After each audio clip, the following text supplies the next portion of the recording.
আপনারা কি জানেন, আমি আজকে একটা সংবাদপত্রে দেখেছিলাম, আমি এখনো সময় পাইনি, ব্লক টু ব্লক সার্ভে করে তবেই আমার পার্টি নিশ্চিন্তে বলতে পারবে।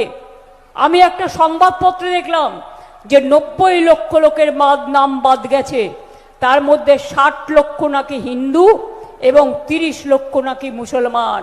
আমি বিজেপিকে জিজ্ঞেস করব, ওহে বিজেপি ভাই, দিল্লি থেকে এলেও ভাই, সাথে এলো মোটা ভাই, এসআইআর করেছো তাই মানুষের নাম বাদ দিয়েছ, ভোট কাটারি, দুরাচারী, অত্যাচারী, ব্যভিচারী, অনাচারী, বঞ্চনাকারী, লাঞ্ছনাকারী, আর কি নয়।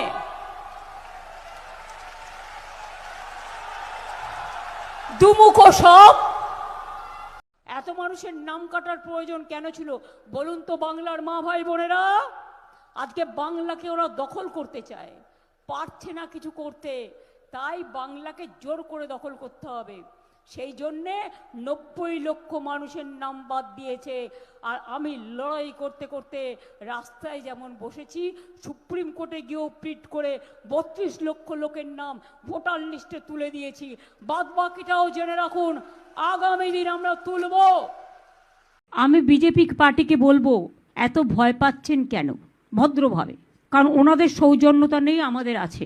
বলবো আপনাদের শুভবুদ্ধির উদয় হোক এবং আপনারা এজেন্সিদের দিয়ে কলকাঠি না নাড়িয়ে, লক্ষ লক্ষ বাইরের লোক না নিয়ে এসে, এখানে গ্যাসের সংকট না করে, পেট্রোলের সংকট না করে, স্কুলগুলোর সংকট না করে লড়াইটা আসুন না।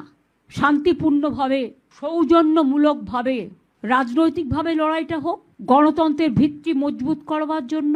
আর বিজেপির কমিশনকে বলবো, ক্ষমা করবেন, ব্রিলিয়ান্ট খেলা খেলছেন।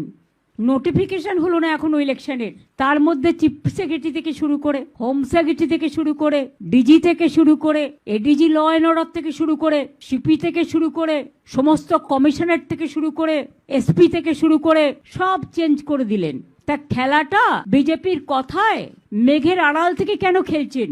সরাসরি খেলুন, দরকার হলে প্রচারে নামুন। সব আইনই যখন ভঙ্গ করেছেন, সব বিধি যখন ভঙ্গ করছেন, তখন সরাসরি প্রচারে নেমে মঞ্চ করে মিটিংটাও করুন। এবং আমি হাসি মুখে বলতে চাই, যা ইচ্ছে করতে পারেন, আপনাদের অনেক পরিকল্পনা, অনেক চক্রান্ত আছেন, কিন্তু তাও মনে রাখবেন, সব অফিসারই আমাদের অফিসার, যারা বাংলায় কাজ করে। ইলেকশন ডিক্লেয়ার হলেও ইলেক্টেড গভর্নমেন্ট কিন্তু থাকে এবং আগামী দিনেও বিজেপির কোনো সম্ভাবনাই